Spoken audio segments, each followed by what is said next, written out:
Greetings, dear friends. Your invaluable support is our strength. Don't forget to like, subscribe, and share this video. This greatly helps the growth of our channel. Leave your comments. Your feedback is very valuable to us. And now, to the most important and current world events. Let's go.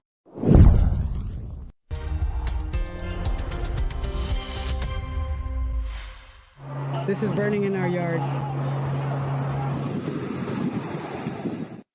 Explosion in Balashika near Moscow. Deputy Chief of the Main Operational Directorate of the General Staff, Yaroslav Moskalik, was killed.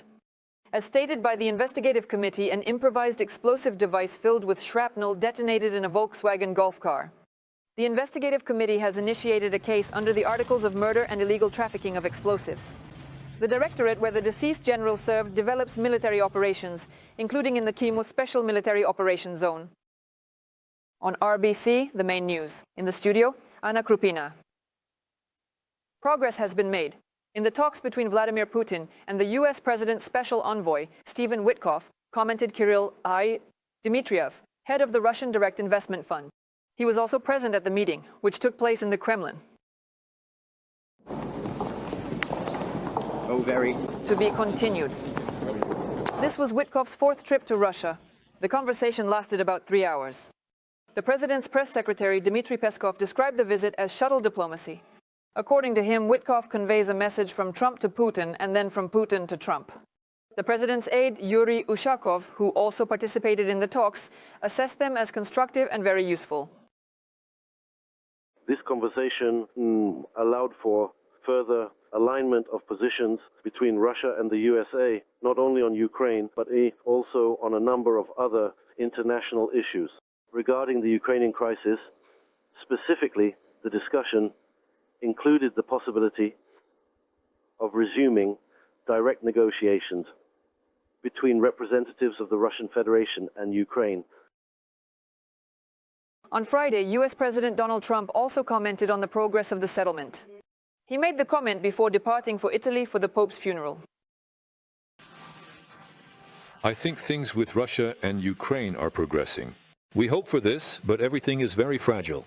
Everything is going very well. Let's see. What happens? Trump also stated that the USA is not setting any deadline for reaching a settlement. The day before, the president said there was a deadline and suggested that journalists revisit the question of Washington possibly exiting the negotiation process in 2 weeks. Speaking about Witkoff's visit to Moscow. Moscow. The head of the White House said that the special representative had a good meeting and Trump is pleased with the progress of the negotiations. Donald Trump's approval rating on the 100th day of his presidency is the worst among recent U.S. leaders. Similar data is provided by 3 independent surveys, from Reuters, the Gallup Institute, and Fox News, which is considered close to the White House. The Fox News poll showed that voters are satisfied with the president's work on securing the borders, but are dissatisfied with most other issues, including inflation. According to the Reuters poll, 37% of Americans approve of Trump's economic policy. However, according to the Gallup poll, a record 53% say their economic situation is worsening under Trump. Inflationary pressure continues to decrease, although it remains high. This is reported by the central bank, following the board of directors meeting. On Friday, the regulator maintained the key interest rate for the 4th consecutive time. According to the central bank, it is still too early to judge the sustainability of the inflation decrease. As stated by the regulator, the economy continues to grow, but at a more moderate pace. Companies included in our monitoring now provide more restrained assessments of current goods and services production. After some acceleration in January, consumption growth has slowed down. Due to the lags I have already mentioned, the slowdown in demand is more noticeable in the durable goods segment and has not yet fully manifested, for example, in public catering and tourism. The central bank states that the growth of domestic demand still significantly outpaces the capacity to expand the supply of goods and services. And high domestic demand is supported by an increase in household incomes and budget expenditures.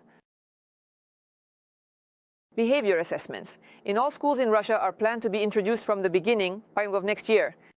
In 5 regions, this will be done from the 1st of September. They will test how to assign such an assessment, who will do it, and according to what criteria. The results of the experiment promise to be discussed with teachers and parents.